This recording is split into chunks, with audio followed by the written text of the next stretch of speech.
Hi hello నమస్తే welcome to Telugu 360. తెలంగాణలో రాజకీయ సమీకరణాలన్నీ కూడా ఎప్పటికప్పుడు మారిపోతూ ఉన్నాయి. టార్గెట్ తెలంగాణ అంటూ అటు బీజేపీ వస్తూ ఉంది, మళ్ళీ అధికారంలోకి మేము వస్తామంటూ ధైర్యం వ్యక్తం చేస్తూ ఉంది ఇటు కాంగ్రెస్ పార్టీ.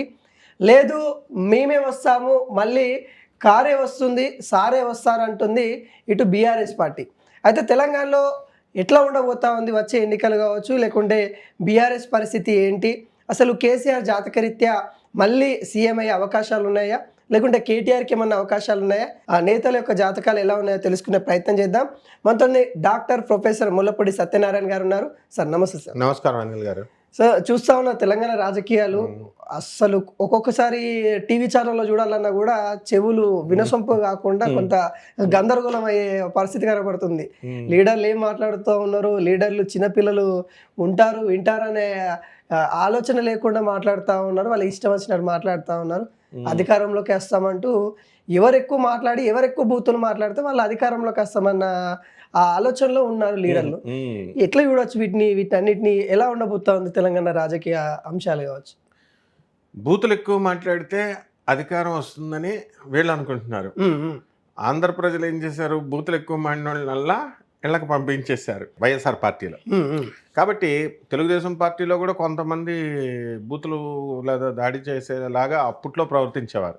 ఈ అనుభవం వచ్చిన తర్వాత వీళ్ళు తెలుసుకుని కొంచెం జాగ్రత్త పడ్డారు. ఆ విధంగా తెలంగాణ ప్రజలు కూడా మా లీడర్లు కూడా నేర్చుకుంటారు. ఇప్పుడు ఈ యొక్క జాతకరీత్యా కల్వకుంట్ల చంద్రశేఖరరావు గారు, మన కేసీఆర్ గారు, ఆయన ఇప్పుడు మీనరాశి, కొంచెం ఏజ్ అయ్యింది, హెల్త్ కూడా కొంచెం అప్పుడున్నంత హుషారు ఉండదు కదా. కానీ ఆయనకున్నటువంటి క్రేజ్ మరి రూరల్ ఏరియాలో, రూరల్ బ్యాక్గ్రౌండ్లో ఆయనకే ఉంటుంది. కేసీఆర్ నుంచుంటే కంపల్సరీ మనము బీఆర్ఎస్కి వేద్దాము అని. ఇక అర్బన్ బ్యాక్గ్రౌండ్లో మనకి బీజేపీ వస్తే మనకి వేద్దాము అనేటటువంటి ఇది కంపల్సరీ అర్బన్లో ఉంటుంది.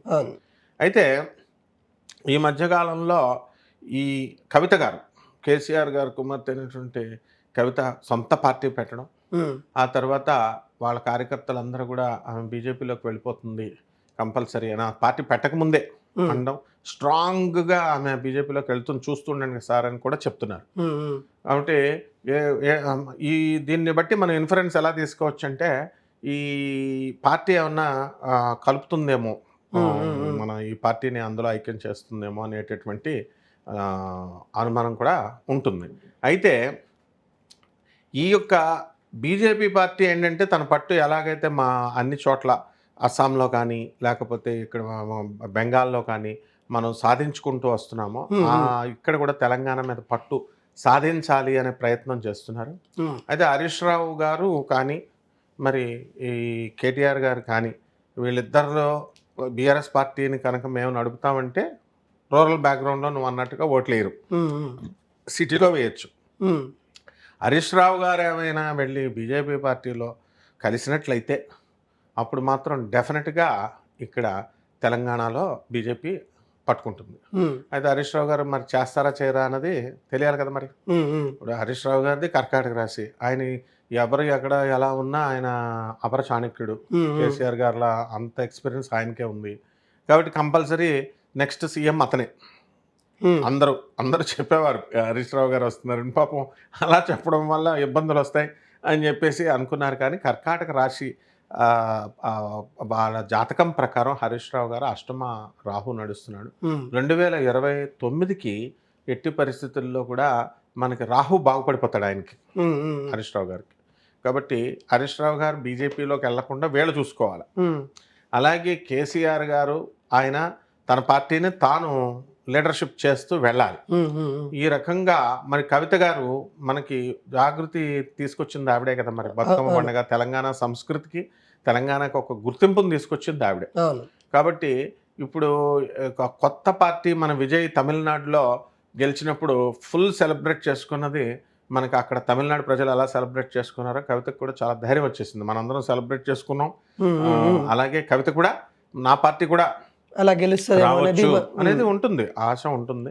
అండ్ సీఎం అవ్వాలనేటటువంటి లక్ష్యము, కోరిక ఉండాలి, ప్రతి ఒక్కళ్ళకి ఉండాలి. కానీ నేషనల్ పాలిటిక్స్కి వెళ్ళినటువంటి వాళ్ళు ఎవరు కూడా రాణించలేదు. కేజ్రీవాల్ని మనం తీసుకోండి, ప్రధానమంత్రి అవ్వాలని ట్రై చేశాడు, పడిపోయాడు. మమతా బెనర్జీ పడిపోయింది. అంతకుముందు ఎన్టీఆర్ గారికి ఛాన్స్ వచ్చింది, కానీ ఆయన వెళ్ళలేదు. అలా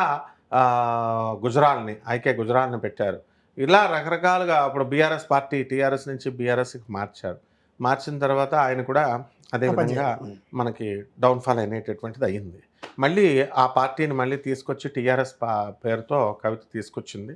కాబట్టి అలాగే రేవంత్ రెడ్డి గారు మరి ఆయన చాలా తనదైనటువంటి శైలిలో ఆయన మంచిగా చేసుకెళ్తున్నారు. కాబట్టి ఎక్కడైతే ఈ సాఫ్ట్వేర్ ఉద్యోగస్తులు అందరూ కూడా మొత్తం స్థలాలు కొంటున్నారు, ఇళ్ళు కొంటున్నారు. ఎక్కువ మంది సాఫ్ట్వేర్ రియల్ ఎస్టేట్ నుంచే ఈయనకి ఇన్కమ్ వచ్చేది. కేసీఆర్ సిటీ అంతా ఆయనకే ఉండేది కాబట్టి అందువల్ల హైడ్రాన్ పెట్టి ఒక్క తొక్కారు ఎవరు రేవంత్ రెడ్డి గారు. చాలా ప్లాన్డ్ అనమాట అది. ఎందువల్లంటే హైడ్రా నిజంగానే ట్రాన్స్పరెంట్గానే చెరువుల దగ్గర కట్టిన చేయాల్సినటువంటి అవసరం ఉంది, అందుకని చేస్తున్నారు. But at the same time Owaisi లాంటి పెద్ద పెద్ద గ్రద్దాలను కూడా వాళ్ళు కట్టినటువంటి కాలేజీలను కూడా పడగొట్టాలి. అప్పుడే పేద ప్రజలకి నమ్మకం వస్తుంది.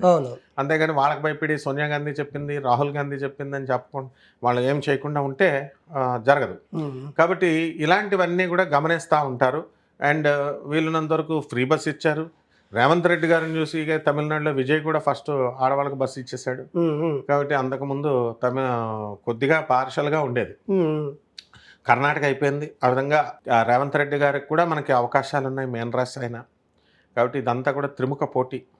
ఈ పోటీలో కేసీఆర్కి ఏమన్నా కవిత గండం, కూతురు గండం ఉందని అంటారా? కేసీఆర్కి కొంచెం ఉందంటారా? గండం ఏమి లేదు.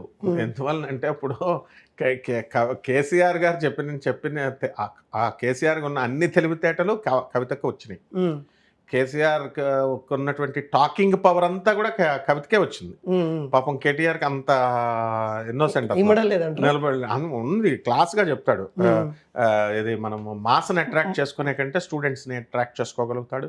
ఇవాంకా ట్రంప్ వచ్చినప్పుడు ఇవాంకా ట్రంప్ని వాళ్ళందరినీ కూడా ఇంప్రెస్ చేశాడు కేటీఆర్ చదువుకున్న సదస్సుల్లో. సో అలా క్లాస్కి పనికొస్తాడు కేటీఆర్. కానీ ఈ రాజకీయాలన్నీ కూడా కుట్రపూరితమైనటువంటివి కదా. దీన్ని డీల్ చేయగలిగేటటువంటి ఏకైక సత్తా మా కవితకే ఉంది. కాబట్టి ఎట్టి పరిస్థితుల్లో కవిత ఈ చిత్తు చేస్తుందన్నమాట. అయితే బీజేపీకి కలవచ్చు అనేటటువంటి అంటే ఇప్పుడు మనం ఏమనుకుంటాం, ఎందుకు ఆమె బీజేపీనే కదా విమర్శించేది, బీజేపీ ఆమెను లిక్కర్ స్కామ్ లో ఇరికిచ్చిందని ఉంటాయి ఇవన్నీ అంటారు. 100% కవిత చూస్తూ ఉండండి. నా జాతకం నేను చెప్పేదే జరిగింది. వరల్డ్ కప్ వస్తుందన్నాము, ఇండియాకి వస్తుందన్నాము, వచ్చింది T20 వరల్డ్ కప్లో. అలాగే 4 రాష్ట్రాల్లో కూడా మనం చెప్పినట్టుగానే తమిళనాడులో స్టాలిన్ ఓడిపోతాడన్నాం, ఓడిపోయాడు.